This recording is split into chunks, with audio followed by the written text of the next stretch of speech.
अंबेडकर जयंती का समारोह आज यहाँ आयोजित किया गया बीजेपी कार्यालय में। मेरे साथ इस वक्त दिलीप जायसवाल जी मौजूद हैं बातचीत करने के लिए।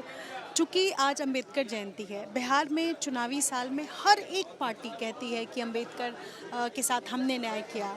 दलितों का नेता कौन, ये बड़ा सवाल है। देखिए, मैं बताता हूँ, आज तक आज़ादी के बाद जिन लोगों ने अंबेडकर जी को अपना ब्रांड एम्बेसडर बनाकर अपनी राजनीतिक दुकानदारी चलाने का काम किया, उन लोगों ने, कांग्रेस और इंडी गठबंधन के लोगों ने अब अंबेडकर जी को अपमानित करने का काम किया।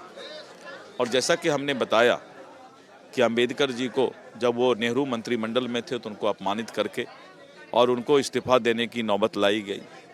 जब उनकी मृत्यु हुई तो 2 गज जमीन भी दिल्ली में उनके लिए नहीं दिया गया, जबकि नेहरू परिवार के लिए 50-50 एकड़ जमीन स्मारक बनाने के लिए दिया जाता था।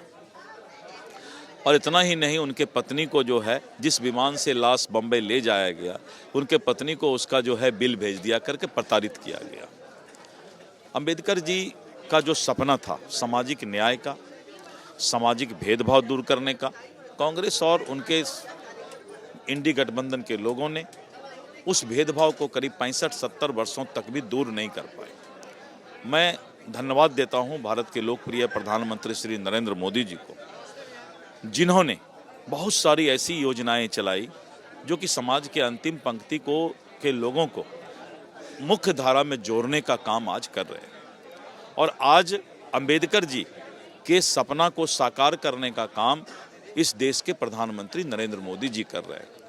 इसीलिए मुझे इस पर स्पष्ट है, मैंने कहा भी कि मैं चुनौती देता हूं कांग्रेसियों को और विरोधी दल को कि आप आइए मेरे साथ डिबेट कीजिए कि आपने अंबेडकर जी को कितना अपमानित किया और नरेंद्र मोदी जी ने कितना सम्मानित किया है। इस पर डिबेट करने की आवश्यकता है और वो मेरे साथ डिबेट करें।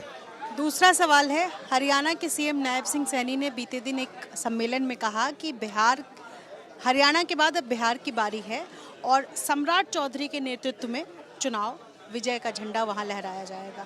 देखिए, मैं बताता हूं, उनका कहने का जो ध्येय था वो कोई नेतृत्व पर नहीं था। उन्होंने इस बात को बताया कि सम्राट चौधरी जी भी इस चुनाव के एक अंग होंगे भारतीय जनता पार्टी की ओर से, और सभी घटक दल के नेता जो हैं उनके नेतृत्व में उनका दल काम करता है। तो सम्राट चौधरी जी भी हमारे विधानमंडल दल के नेता हैं, तो भारतीय जनता पार्टी उनके नेतृत्व में काम कर रही है। जैसे मैं आज प्रदेश अध्यक्ष हूं, तो मैं जब प्रदेश अध्यक्ष बना तो अखबार में निकला कि अब दिलीप जायसवाल के नेतृत्व में चुनाव लड़ा जाएगा। सही बात है कि दिलीप जायसवाल संगठन का नेतृत्व कर रहे हैं, तो संगठन मेरे नेतृत्व में ही चुनाव लड़ेगा। तो इसलिए ये अलग अलग बातें हैं। लेकिन जब एनडीए गठबंधन और नेतृत्व की बात सरकार की आती है, सत्ता की आती है, तो उसमें हमारे सर्वमान्य नेता श्री नीतीश कुमार जी और हमारे जो इस देश के लोकप्रिय प्रधानमंत्री श्री नरेंद्र मोदी जी हैं और नीतीश कुमार जी, ये दोनों के नेतृत्व में चुनाव भी लड़ा जाएगा और यही हमारे नेतृत्व भी हैं। इसलिए इसमें कहीं कोई इसका अर्थ दूसरे तरीके से निकालने की आवश्यकता नहीं है। सर, एक और सवाल है, बीते दिन सामना में एक आर्टिकल छपा जिसमें ये लिखा गया कि बीजेपी नीतीश कुमार को कांटा की तरह निकालकर फेंक देगी और 2025 विधानसभा चुनाव में बीजेपी अपना सीएम बनाएगी। सामना के आर्टिकल में छपा है। ये सामना के आर्टिकल में लिखने वाले क्या राजनीतिक डॉक्टर हैं क्या, या फिर निर्मल बाबा के तरह वो समोसा वमोसा खिलाने का काम करते हैं?